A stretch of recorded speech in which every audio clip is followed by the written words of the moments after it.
No Laura, kuinka isoa joukkoa sinä edustat?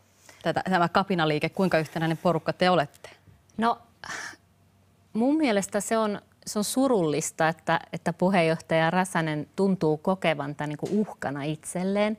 Kun mä näkisin, että tällaisessa tilanteessa, kun maailma muuttuu erittäin nopeasti, niin meillä on velvollisuus ikään kuin reagoida. Mä koen, että varapuheenjohtajana olisin tehnyt väärin, jos en olisi tällaisella päätöksellä niin kuin sitä keskustelua nopeuttanut. Miksi pitää reagoida? Miksi Päivi Räsänen pitää vaihtaa? Siitä ei ole ollenkaan kyse. Mä nostaisin tämän kyllä isompiin asioihin, että isänmaa etuahan tässä ajetaan. Meidän puoluehan on olemassa, että me Jumalan sanan perustalta ajetaan isänmaan etua. Ja siltä pohjalta niin se mandaatti tavallaan, niin se tulee korkeammalta taholta. Ja ehkä mä haluaisin tässä nostaa esiin tämmöisen historiallisenkin tapahtuman, että tuollahan joskus kun tilanne vaati, niin pitää käyttää luovia keinoja.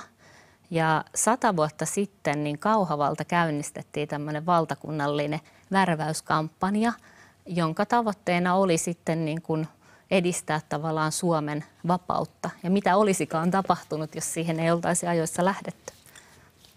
Joo, mä ajattelen sitä, että kristillisdemokraattista puoluetta tarvitaan nyt enemmän kuin aikoihin. Ja sen takia on tosi tärkeää, että tätä keskustelua käydään avoimesti. Ja itse haluan olla sitä hyvässä hengessä käymässä ja pohtimassa.